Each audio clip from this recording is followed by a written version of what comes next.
Sandra León, bienvenida. ¿Qué tal? Muy buenas noches, Carlos. Bueno, pues vamos a dar más detalles porque en esa liberación, fíjate que me cuesta llamar liberación porque parece que están haciendo algo digno. Escarcelación. Escarcelación, sí, porque esta gente nunca jamás tuvo que haber entrado en ninguna prisión. Los que tendrían que estar entre rejas son Jorge Rodríguez y todos sus compinches, Delcy Rodríguez, Diosdado Cabello, Maduro, por supuesto, desde hace infinidad de años, pero tenemos algunos detalles. Hay 5 españoles.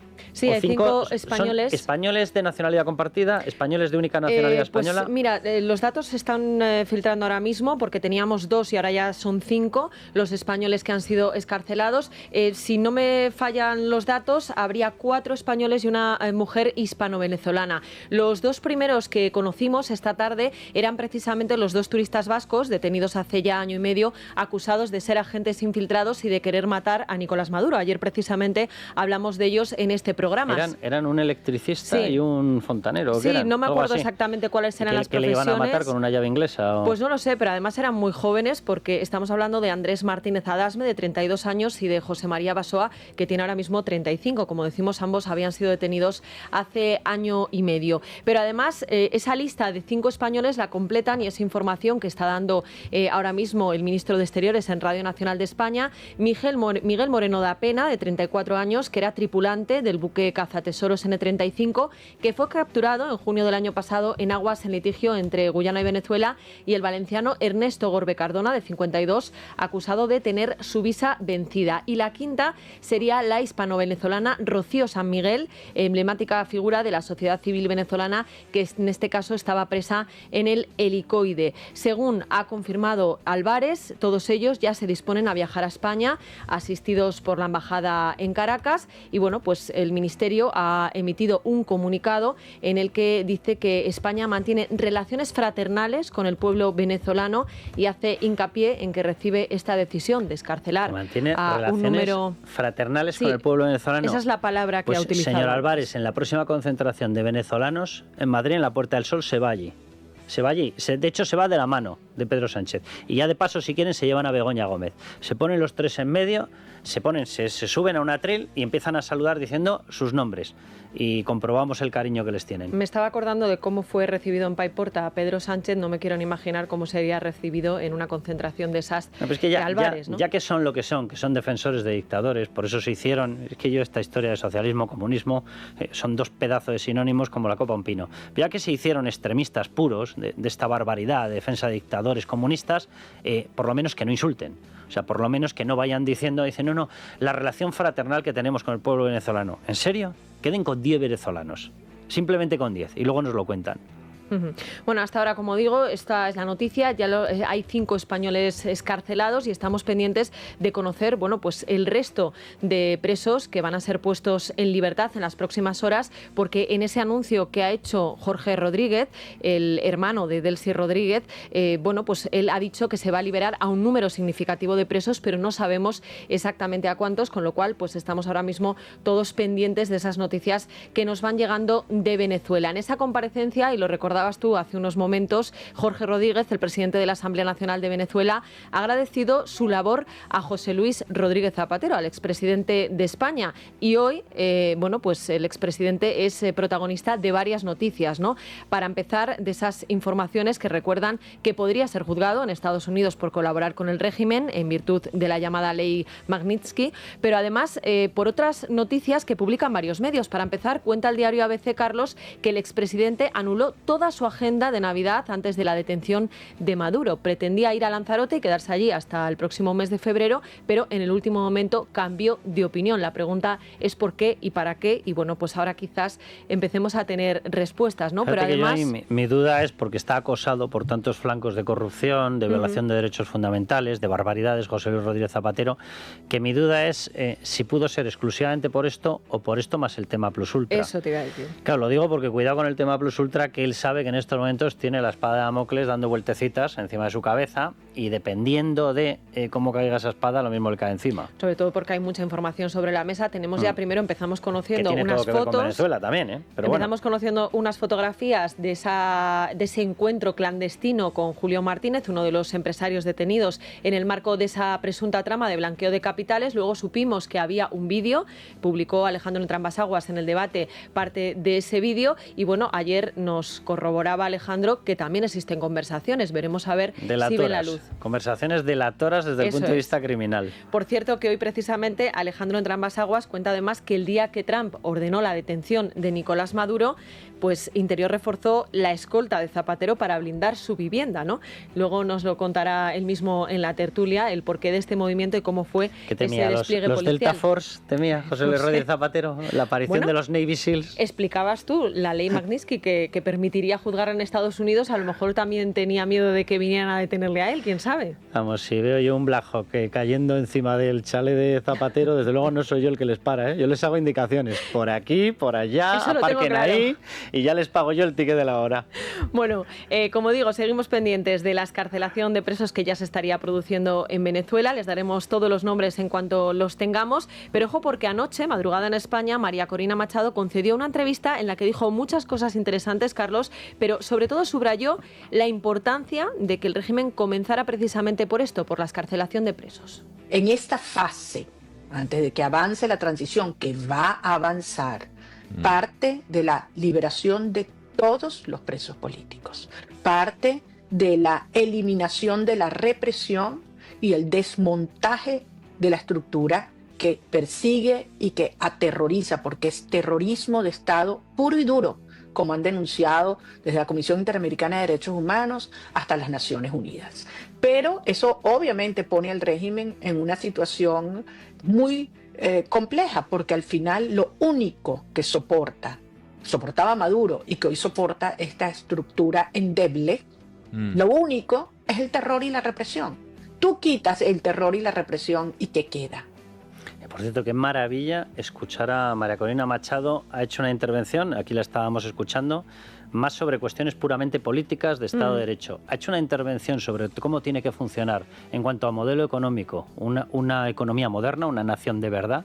Y ha sido, absolutamente admirable, punto tras punto explicando por qué tiene que, evidentemente, comercializarse ese petróleo. Lo digo para toda esta gente que está diciendo, no, es que ahora Estados Unidos se va a quedar con el petróleo. No, Estados Unidos no se va a quedar con el petróleo. Estados Unidos va a garantizar que se comercialice el petróleo, que es la única forma, porque al comercializarlo te lo pagan, fíjense qué pedazo de novedad, es la única forma de que los ingresos por el petróleo, recurso de la población venezolana, llegue convertido en dinero a la población venezolana.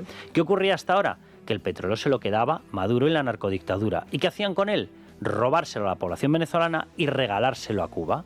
Regalárselo además en unas condiciones de refino y de todo lamentables, pues al estilo de lo que son estos chapuzas, que además de dictadores, además de analfabetos, además de animales, además de cafres, son unos ineptos de tomo y lomo. Bueno, pues ¿qué es lo que estaban haciendo? Regalar un recurso que bien refinado y bien comercializado se tiene que convertir en toda una bendición para la población venezolana. Por tanto, Estados Unidos no se lo va a quedar, no. Estados Unidos lo va a comercializar. Es lo que hace la gente civilizada.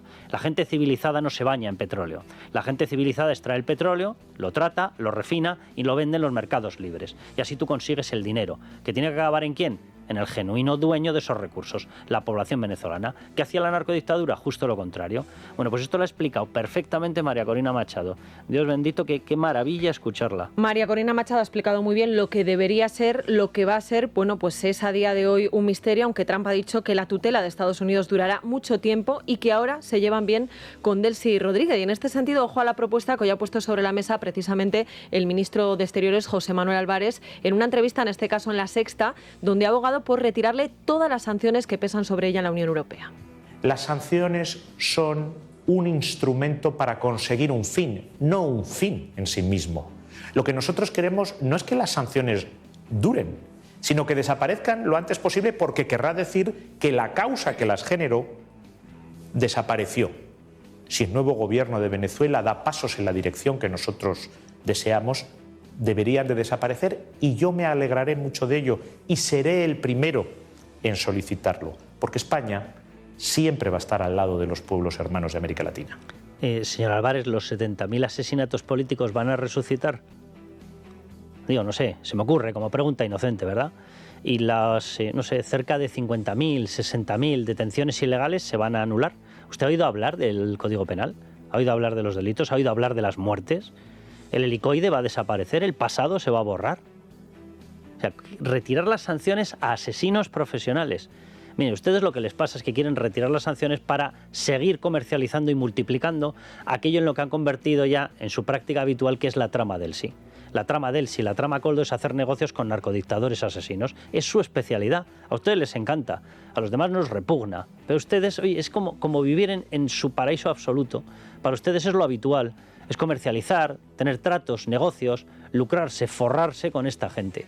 Ustedes quieren quitarle las sanciones para que no sea castigo, no sea penalizable lo que han estado haciendo durante tantísimo tiempo entre Coldo, Saldamas, Ábalos y demás. Eso es lo que quieren ustedes hacer. Esa gente tiene que pagar por cada uno de los crímenes que ha cometido. Repito, cerca de 70.000 asesinatos, vidas truncadas por todas partes, 8 millones, casi 9 millones de personas en el exilio porque no había quien aguantara, porque vivir allí era morir.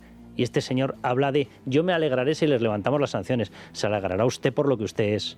Bueno, pues como decías, ¿no? Que vaya a una de las manifestaciones que habrá próximamente en España de venezolanos. Que se vaya y que diga este discurso. Eso es. Bueno, más allá de Venezuela, de lo que sin duda seguiremos hablando, porque además tiene muchas aristas, hoy la actualidad pasa por Cataluña, porque tal y como ya les adelantamos ayer, esta mañana Pedro Sánchez ha recibido al golpista inhabilitado Oriol Junqueras, al líder de Esquerra Republicana de Cataluña, en la Moncloa. Y le ha arrancado el tan ansiado acuerdo en materia de financiación. 4.700 millones más para el Gobierno de Cataluña representará un incremento en su capacidad presupuestaria de aproximadamente un 12%, y es fácil deducir y entender lo importante que es para los servicios públicos y para el tejido productivo. Sí, por eso se les escapan las empresas, pero vamos, de 100 en 100, que no se quiere quedar ahí absolutamente nadie. Hay que recordar una cosa, son 4.700 millones más de robo. O sea, estos señores están recibiendo... Se suma todo lo anterior, claro. Efectivamente, en inversión territorializada están recibiendo el doble que Madrid. ¿Alguien me puede explicar técnicamente por qué? En subvenciones directas, están recibiendo más que Madrid, Andalucía y toda la Comunidad Valenciana juntas. Una información que publica hoy The Objective. Se puede comprobar perfectamente. En dotación de fondos están recibiendo lo que les corresponde, en línea, 100%, con la dotación media que garantiza el sistema de financiación español. No hay ni medio euro de robo a Cataluña, ni medio euro. Madrid aporta 3 veces más a las arcas, a las balanzas fiscales, es decir, aporta 3 veces más que Cataluña con respecto a lo que recibe. Madrid no está reclamando absolutamente nada, lo único que reclama es que le dejen bajar impuestos en paz, es decir, que le dejen tener en paz a sus propios contribuyentes. Estos señores van a utilizar este dinero para robárselo a todos los demás, para fabricar el próximo golpe separatista, y desde luego que nadie sueñe con que vayan a mejorar los servicios. Ya tienen uno de los servicios más privilegiados, uno de los sistemas de financiación o una de las captaciones de fondo más brutalmente descompensadas. ¿Y para qué ha servido? Tienen unas de las listas de espera más amplias de toda España. Tienen uno de los peores servicios sanitarios. Tienen uno de los problemas mayores disparados de protección de la propiedad y de acceso a la vivienda. Tienen una carga fiscal totalmente desorbitada. Y tienen un sistema educativo que es el hazmerreír del informe PISA. ¿Para esto ha servido tener más fondos que los demás? ¿Para esto? Bueno, para esto y para dejar en el sillón ahí bien apuntalado a Pedro Sánchez. De todas formas van a seguir pidiendo más cosas, porque uno de los objetivos del Gobierno era asegurarse con este acuerdo que iban a apoyar los presupuestos, y Junqueras ha dicho que no, que de eso nada, porque hay acuerdo de financiación, pero no de recaudación. Luego tenemos por otro lado además a Junts, que ha dicho que ellos lo que quieren, y así lo han dicho siempre, es el concierto económico. O sea que veremos a ver qué es lo que viene después, y bueno, de momento lo que tenemos sobre la mesa es evidente que va a sentar bueno, pues como un jarro de agua fría en el resto de comunidades autónomas. Alberto Núñez Feijóo ha dicho que la igualdad de los españoles no puede ser moneda de cambio y que la Moncloa no es una casa de empeños para apuntalar un gobierno en ruinas. Entre las comunidades gobernadas por el Partido Popular, Castilla y León ya ha anunciado que va a recurrir al Tribunal Constitucional.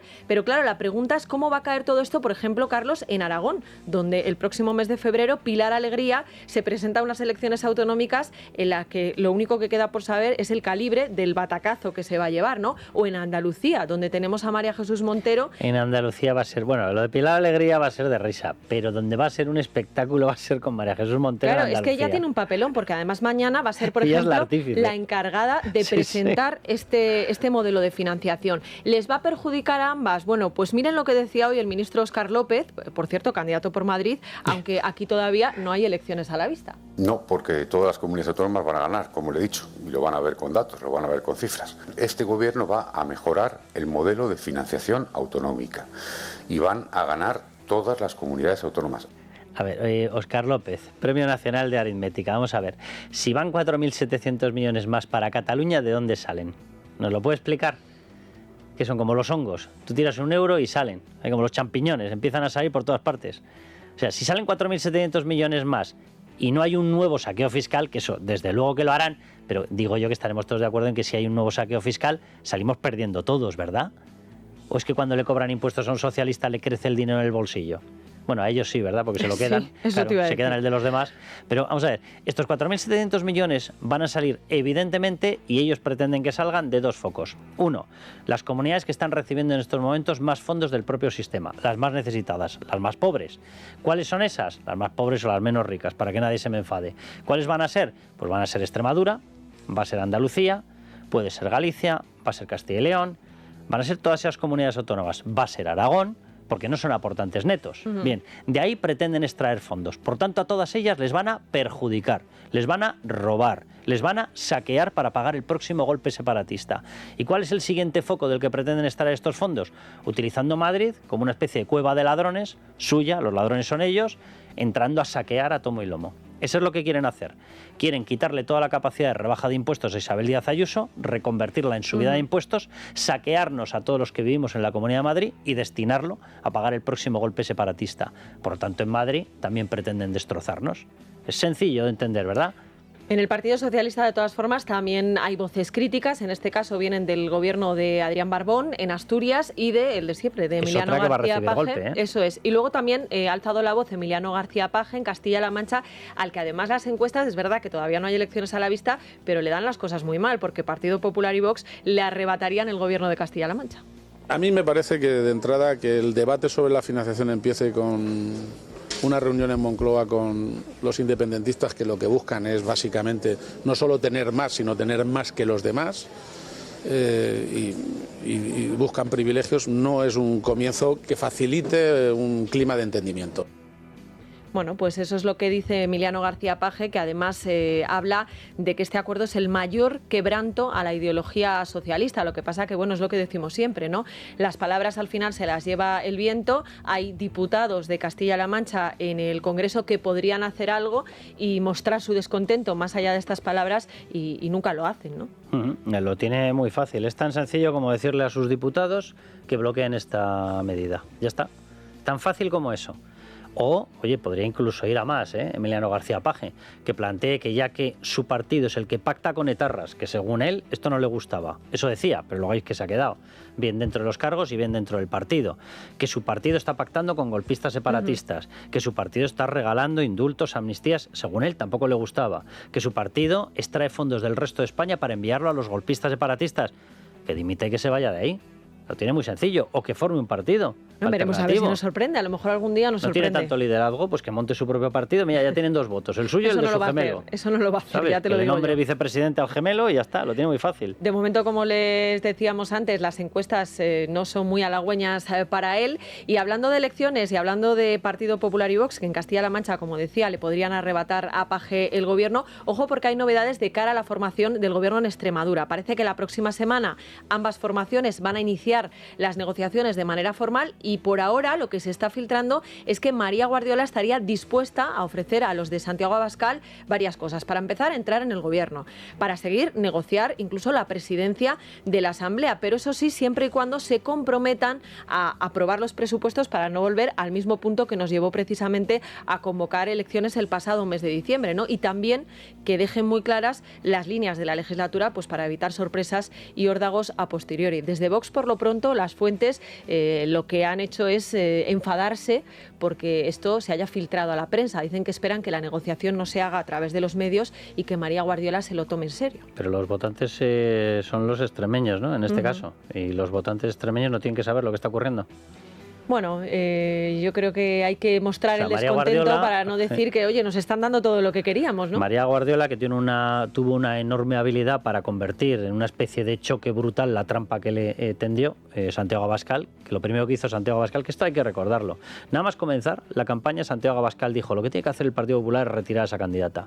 Con esa candidata no podemos llegar a ningún sitio. Bueno, y María Guardiola, en vez de ser inteligente y decir, mira, voy a hacer un discurso de altura y voy a decir, miren, yo no voy a estar en este tipo de tonterías. Yo estoy intentando gobernar una comunidad autónoma por el bien de esa comunidad autónoma y por el bien de España, y por tanto, si necesito pactar con ellos, voy a pactar, y a mí me da olímpicamente lo mismo lo que digan. En vez de hacer eso, ¿qué hizo? Machista, machista, machista. ¡Hala! Y ya tuvimos montada la bronca padre, ya demostramos en la derecha que éramos incapaces de entendernos, vamos, lo de siempre. Bueno, pues ahora, oye, lo que está haciendo María Guardiola es lo que tiene que hacer.